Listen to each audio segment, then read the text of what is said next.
خوفناک تصویر۔ سارا ایک ذہین اور ذمہ دار نوجوان لڑکی تھی جس نے حال ہی میں ایک نئے خاندان کے لیے بچوں کی دیکھ بھال کا کام شروع کیا تھا۔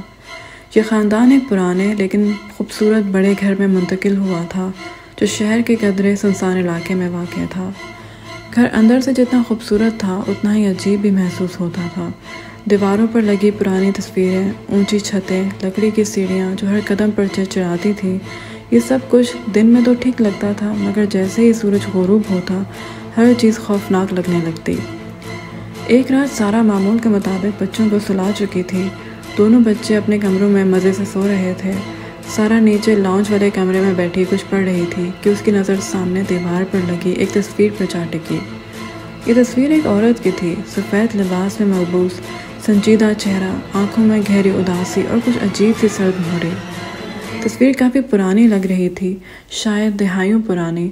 سارا کو لگا کہ جیسے عورت کی آنکھیں اس کے ساتھ حرکت کر رہی ہوں، وہ جہاں جاتی لگتا کہ تصویر کی آنکھیں اس کا پیچھا کر رہی ہوں۔ سارا نے خود کو سمجھایا کہ یہ صرف اس کا وہم ہے، وہ تھک چکی ہے اور روشنی بھی کم ہے، شاید اس لیے اسے ایسا لگ رہا ہے۔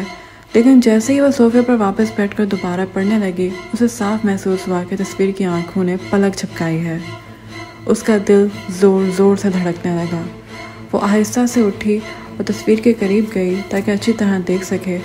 جو وہ تصویر کے قریب گئی، اس کے اندر ایک عجیب سی گھبراہٹ بڑھتی گئی۔ جب وہ بالکل سامنے پہنچی تب اس نے چونک کر دیکھا۔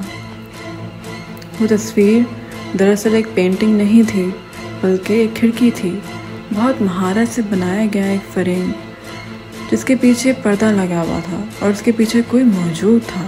سارا کے حلق سے ایک دبی دبی چیخ نکلی جب اس نے ایک سایہ دیکھا، ایک آدمی جو چھپ کر اندر جھانک رہا تھا۔ وہ پیچھے ہٹ گئی اور فوراً فون کی طرف دوڑی۔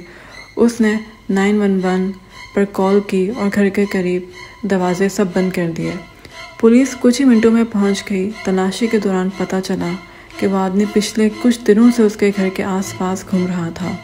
وہ ایک مفرور مجرم تھا جو گھروں میں چھپ کر لوگوں کو دیکھنے اور ان کی تصویریں لینے کا عادی تھا۔ اس نے کھڑکی کے پیچھے جگہ بنا رکھی تھی جہاں سے وہ کئی دنوں سے سارا اور ان بچوں کو چھپ کر دیکھ رہا تھا۔